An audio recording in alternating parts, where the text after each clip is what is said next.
For more on this, we're now joined by Nolwazi Tusini, Media and Communications Manager at Iranti, and she joins us via our video link. Nolwazi, thank you so much for joining us here on the late edition. Of course, we've seen that very sad story being covered there by one of our journalists, and basically the outcomes of that report basically just laying blame squarely on the educators as well as the Deputy President. Let's firstly get your reaction on this latest matter. Well, you know, it's obviously an incredibly tragic story happening within an incredibly difficult context, I think, in this country and across the world, particularly on the African continent for the LGBTIQ community. So a tragedy overall.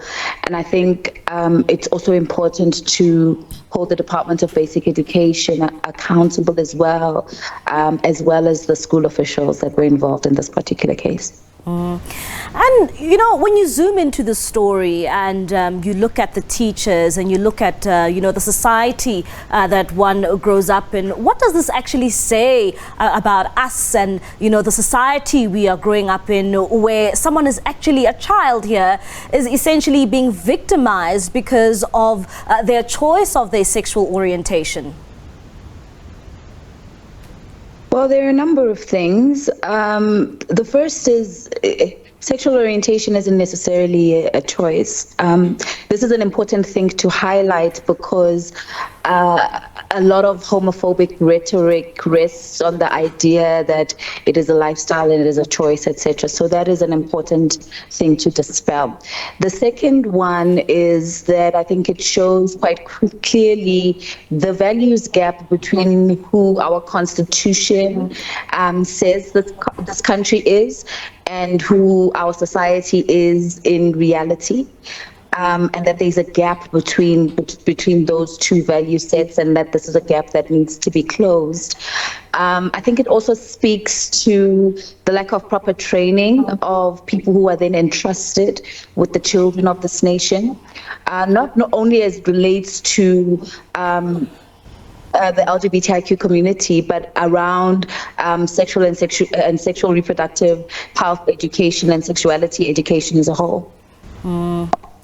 And, you know, also looking at the issue of how children with a different sexual orientation are raised. It's just also a story like this, it just shows you how difficult it is even for parents, you know, to allow their children to grow up in a society that is accepting of who they are. Yeah, I mean, I think it also depends on the kind of parents that we're discussing. For many queer people, the first place where they experience harm and violation as a result of their sexual orientation or gender is at home.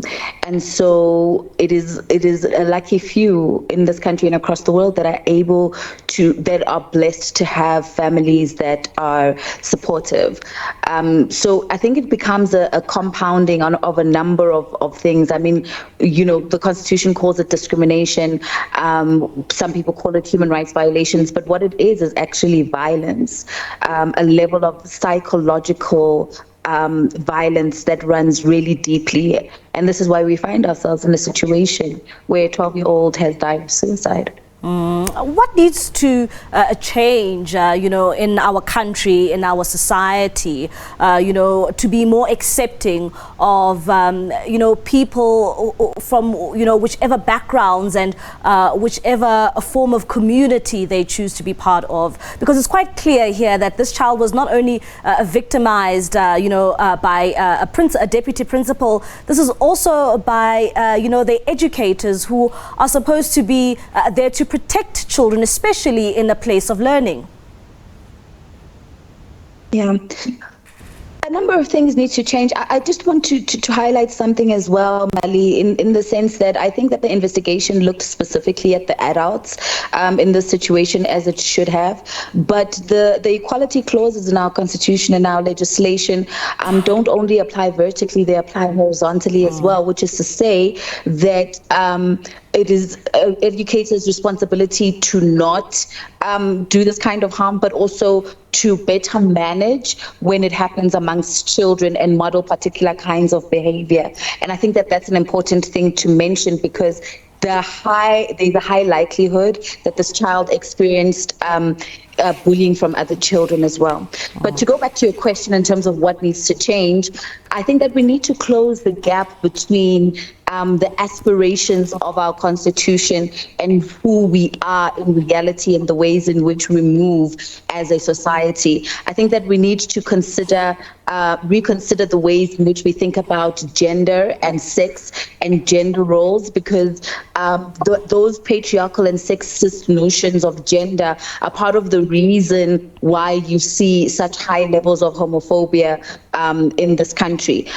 So that needs to change. So a number of things need to happen within the school level. The Department of Education needs to ensure that every teacher that is at schools has gone through the SOGS policy guidelines that exist around homophobic bullying and harassment in general.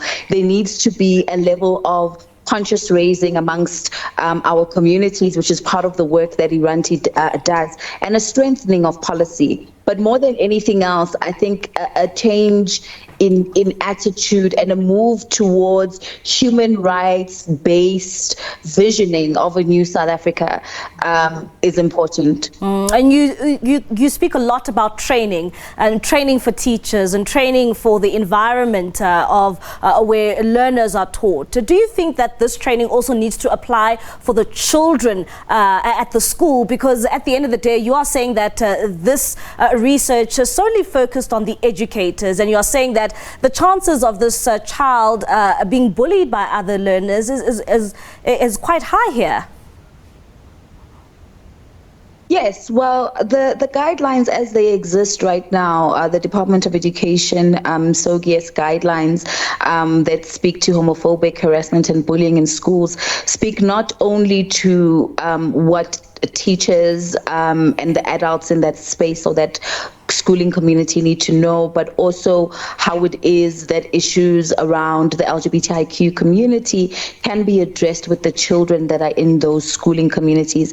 As far as I know, there isn't a lot of work that is being done in terms of the education curriculum and the ways that it plays out in our schools to ensure that there is a specific and very deliberate effort to ensure that there is a clearer understanding and knowledge on the LGBTIQ community. So that is addressing issues of sexual orientation and issues of gender diversity as well. And before we let you go, Nolwazi, maybe if you could just give a bit of advice, to parents who are raising queer children. And, earlier on you even touched on, it's very rare to hear some saying that they grew up in a home where they were accepted, where some of the victimization also starts from your home.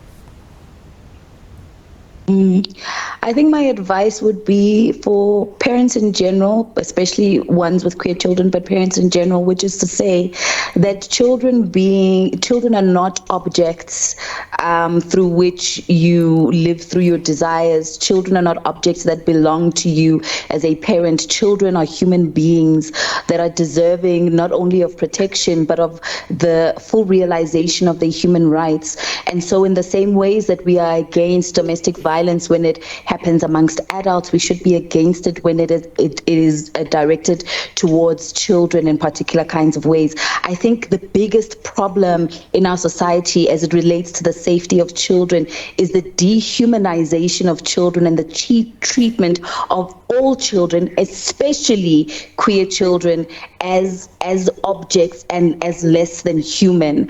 And I think that we need to resolve that and begin to see children as human beings with autonomy and agency that require guidance and protection, as opposed to treating them in the ways in which society has deemed acceptable. Nolwazi, thank you so much for your contribution. That is Nolwazi Tusini, Media and Communications Manager at Iranti.